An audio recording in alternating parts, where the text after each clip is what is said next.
What's happening, my brothers? Same old homogenized motor box as always. You know, clip off the arm so you get the right geometry. And use this was a spot on. I believe this is spot on. Yeah. And you know, other people make these too. I used to get all this stuff from PSP, which was nice, but they're out of business. Hard to make money in this hobby. Hard to make it worth it. So you got to support all these guys that do a good job. Which is the main reason I'm making this video. And I got my standard clamps, got Velcro all the way around the inside, so this thing can't move back or forward, so it shouldn't be able to pop off ever. Off of the nipple for the fuel intake, and then my standard, you know, throttle. Set up my standard long slot that I do for the fuel line that's elongated, so, you know, relieve a little bit of the angle. None of it that critical, but works good for me. And then here's what I was talking about. See, if you put an extension, there's more gap down here, so even having the ball link on this side, I have a lot of clearance. So yeah, she's about ready to flip over and start topping out. And the cowl's all cut, and yeah, I was gonna say it shouldn't be too much longer, but I still got a lot to do on this one. I'd like to get this up though, maybe in another few days, maybe in a week or something. But the main reason I made this video, I've been meaning to talk about it for a while, and it's trivial and probably not going to happen. I mean, I'm old, and I have purchased glues for work, for the garage and everything for, you know, at least 50 years or more. No, it's closer to 55 years I've been buying glue. Used to glue models together back in the 60s. So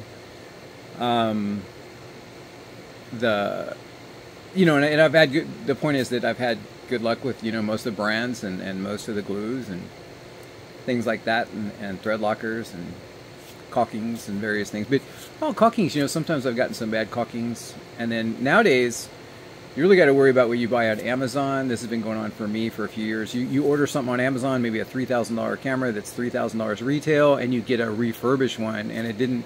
There's no mention of it in the ad. In Amazon, they will replace it immediately. They will give you your money back immediately. Do whatever you want. They're good service, but yeah, I think they're kind of hoping you don't notice. You know, since it's clean, it's in a box. Maybe the tape was cut and has a different tape tag on it. You know, but you gotta look. You gotta call Canon and Sony and everybody else and have them look up the serial number for you, and they'll tell you that's a refurbished model. That's not a new model. You know, so that's a bummer. It's one of the, you know, I love Amazon. I get almost everything on Amazon, but I always have to be careful what I'm getting from them. And you could, a lot of times you get the old stuff. I get the Taco recirculation pumps. I love for hot water recirculation lines, and because it's spelled like taco, man, you got like that. But it's American made. It's high quality. But you get them off Amazon, and 3 or 4 of the 5-year warranty is already up. So it is new, but it was sitting in all these different distributors and plumbing yards for years, and then they bought it off as old stock, and then they're selling it at Amazon. Some fly-by-night guy is selling it as new, and it is technically new, but it's you call it Taco, and it's got 1-year warranty left of the 5. So there's a lot of ways to get tricked up. So you guys all know that, and that's a lot of chit-chat for almost 4 minutes. What I'm trying to get at is thread locker or Loctite, whatever brands you use. You can get this, you know, I've had tons of bottles of this Zap, what is it, Z42 thread locker. Ooh, look how nice that focused. Medium strength. You know, I think everybody uses the, you know, medium strength blue on pretty much everything we do on these planes. So all the linkages I use it on, even if they have nylon lock nuts. You know, I'm still gonna thread lock. This actually has that orange I showed you guys, that high strength removable, and that's Permatex. That's a different brand. But yeah, I've used so many bottles of the Zap medium thread locker through the years, and you know, I've built more planes in the last year than probably all the years combined, and so I've been using the same thing. And it's always fresh. Kind of want to get to that story too, but they make you know, Z42 thread locker blue medium strength in these round bottles you can get off Amazon probably at the stores and stuff too, that are bigger. It's probably more economical. I didn't really look at the price or anything, but I got a couple bottles, and one of them seemed to work pretty good. It worked like this normal thread zapper I buy from Zap. This has the same 42 label on it and everything, same medium blue. But one of them, it worked too good. It's like red permanent Loctite on steroids, and it was totally blue, and it's in a blue bottle. And oh man, it was bad for me. I went to change a motor, and I always, even though I use nylon lock nuts on the engine bolts that run through the firewall, I still use blue Loctite, you know, on the back, so that, you know, the threads have Loctite, and then the, you know, the nylon anti-vibration, you know, still is there, you know, in its part, but the part that's just metal to metal has got Loctite. And they're not bad at all to take out there. You know, now, you guys know blue Loctite, it just makes it a little bit stiffer when you take it apart, and, you know, when it's flying, to keep the plane together. So I've taken out 1 million engine bolts in my time, and that are blue Loctited up, and those were blue Loctited too, with that round bottle, and impossible, absolutely impossible. They're, you have to liquefy. That's your only chance, is to liquefy. So to get in, you know, in our hatches behind the firewall and torch nuts to come off, it was no fun. You know, it reminded me of doing copper plumbing work, because I ended up, you know, burning. I needed the cool gel. You guys ever use cool gel? I used to put it on my arm and then run a torch on it, because you could actually do that. Don't try that at home. But I didn't burn up the firewall too bad, but it definitely made black marks all over the firewall. It's one of these. I should show it in a picture and video sometime, but it was hell to pay, and it was an hour and a half or something to get those 4 bolts off. And then all the little bolts, you know, it was the same plane I took apart and gave the plane to my friend Matt. Oh, so it's on his firewall, I think. Yeah, it's on his firewall. And then, yeah, I just gave that to him like a couple weeks ago or a month ago. Oh, it's been a month, yeah. I think he's almost got that ready to fly. It's a 116-inch Skywing Edge 540. So yeah, I'm in there. Oh yeah, then all the linkages, everything, because I use that same bottle on everything, and yeah, they're all practically have to break everything. But you had to I just heated it all up. You know, I got a commercial heat gun. Oh, it's right there, 1200 degrees. But even with that heat gun, I burned the wood black, because that's how hot I had to get it, or those things wouldn't come off.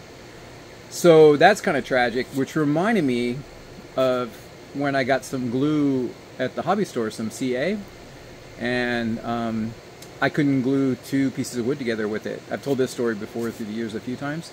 Now these are, I think, you know, low, what's the right word, low percentage, you know, rare events, but I love the saying, you know, a word of the wise is sufficient, and the saying that, you know, let's see, something, how does it start? Something goes wrong, you know, first time something happens, you know, shame on you, but if it happens again, you know, it's shame on me. So yeah, you know, I you know, word of the wise is sufficient. Like, doing things one wrong is good enough for me. Like, I don't have to repeat wrong things in my life. And even though, like, that has made me, like, overdo some things, because I never want them to happen again. You know, like, I had a motorboats come slightly loose, just very slightly. This was 23 years ago. Just slightly loose, you know, to where I had to tighten them up, and I just never wanted that to happen again. So I generally double bolt, and I used to blind nut. These are blind nut. These are old school. This is the guys I learned from. And we'd blind nut the firewall and double bolt and Loctite it all, you know. And then, you know, that's overkill. But you know, once I had one come loose, just like a 32nd of an inch, then I just never wanted it to happen again. So a lot of things I do, you know, like that. You know, the servo geometry, you know, I had one that was screwy, and I never wanted that to happen again. So just, yeah, you know, I had one fuel line melt on a muffler 23 years ago. Never want that to happen again, you know. So I set all this stuff up for those ways. And yeah, I had one titanium push rod that was so strong, you know, it made slop in the servo 20 years ago. So now I use 3mm all thread, which has a little flex. See that? Just, you know, because our engines vibrate. and just to give it a little bit of relief. So yeah, those are just kind of silly things. So on the glue though, that I got at that hobby store, it wouldn't glue two pieces of wood together. There's nothing you could do. I tried experimenting. Once it didn't glue my parts together that I was working on, which ruined my night, you know, because now I got to get glue the next day and start all over. But I just tried to take any two pieces of wood and just pour the whole bottle on it and stick them together, and they wouldn't stick. So at that point, that's when I started using Zap, and I started buying it direct from Zap. So either on the East Coast from Frank Tiana Enterprises, or on the West Coast from House of Balsa, and then you get fresh glue from the manufacturer, and then you don't have to worry. Because our planes, you know, they're just, you don't want anything to go wrong anywhere. I always called these things for 20 years 4,000 single points of failure. So you got to really try to make sure and do your best on everything. And so I buy, you know, full retail. I buy for House of Balsa. I used to buy from Frank Tiana. I got that funny video of him when he was alive, you know, with Angel at the AMA show. That's on the channel. It's just, he's pretty funny. And then, because I met him, and then I liked him. I met him at the TOC Memorial in 2003. And then, but House of Balsa, they've supported my last 3 events. So that's been nice. They've sent sample glues for all the contestants and some other things too, which has been nice. But I buy full retail. I just order off their website full retail, like I do with, you know, Dubro and Smartfly and all these people. Because man, you know, we need to keep them around. We need to keep them in business. But you're buying, you know, from their West Coast distributor, and the stuff's really fresh. So I've always bought it so the glue's fresh, and I never even thought about the threadlocker Loctite. I just thought that was a given. That how could it be like blue and in a 42 medium bottle and everything and be permanent hardest more than, don't they make green? The red and the green is the really mega. Yeah, this stuff, yeah, it was awful. So I just, you know, for glues, and now for all these years for glues, and now for the thread lockers, man, I'm just trusting the distributor. One of those two from Zap. But that, yeah, that was just me. I love to clear the buffer, and I've had this whine in my head for a while. Like a month ago when I took that plane apart for Matt Dunbar to give it to him. It was bad. It was bad, and I didn't have any fun, and so now somebody's gonna have to hear about it. So you just did. That's about it, man. This thing's getting closer, but she got a long way to go. And I'm out.